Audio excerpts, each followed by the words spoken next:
What's up, guys? Twilight here, bringing you guys another Monster Hunter World video. Today's video, it's going to be a pretty quick one.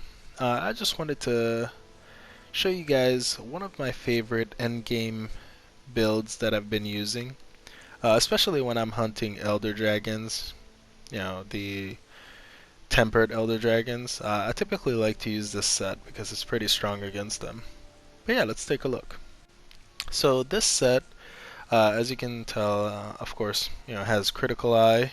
I do have earplugs, level 5, which is amazing. It helps against pretty much every Elder Dragon because they have very high powered roars. I also have health boosts. It's kind of mandatory in Master Rank, really. Um, Critical boost, weakness exploit. I do have peak performance on this version of the set. That's the version I like to use the most often. And I'll explain to you guys a little bit. Recovery up is also really important, especially if you end up using health augments on your weapons. Recovery up is a must-have. It makes you heal so much more. I also get Mind's Eye from the two pieces of Rajang that I'm using. But yeah, let me tell you guys a little bit about some of the weapons that I like to use with this build. One of my favorite weapons is the Ruinous Obliteration. This one is the Nergigante Hammer. It's really good, has high raw, and you also can throw on health augment on it. Looks really cool, does pretty good damage. And with this build, you pretty much become an immortal. Like, you pretty much keep sucking the life out of any monster that you hit. You never have to worry about mega potions.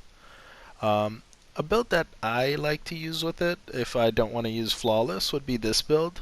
It has slugger. I also had 1 point to flinch free, because if you're playing multiplayer and you're using a hammer, you don't want to get flinched by your teammates. It sucks. Another weapon would be the Ruinous Atrocity. I really like this one. It looks cool. The greatsword for the new Runa di Gigante. I mean, look at it. This thing looks amazing. But yeah, it's pretty cool. One of the builds that I like to use has focus and airborne, just in case I get a jumping attack. Ends up being pretty strong. But yeah, it's pretty much the same set, just focusing on rotating around a few decorations. Another really cool weapon is the Ruinous Light.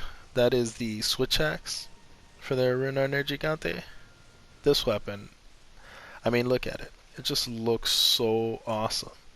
And one of the sets that I like to use with it has focus and power prolonger. So having focus makes it so that you can charge sword mode faster, and then power prolonger lets you keep sword mode for longer. That way you get to do a lot of damage over a period of a short amount of time. So it's really cool to be able to add those abilities. But yeah, if you have the decorations, you can try to make something like the one that I'm showing you right now. Has flawless, as well as having recovery up, and if you're using health augment on your weapons, which I recommend, of course, with this build. Um, Having these abilities really synergize well with each other. Recovery up allows you to recover your health faster when you're hitting the monster with the health augment on your weapon, and then peak performance makes it so that when you're at max health, you're just doing way more damage. But yeah, it's a really cool set. You can use other weapons with this set. You're not limited to those that I'm showing you.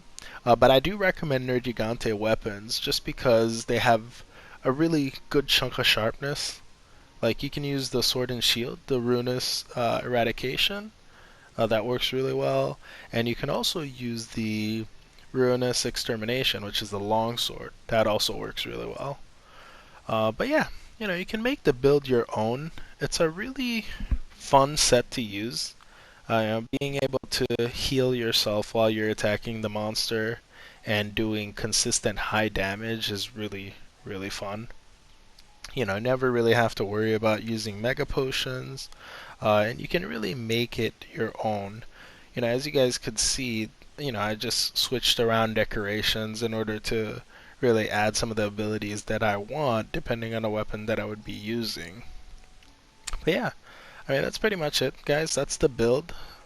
Take a look at it. Tell me what you guys think.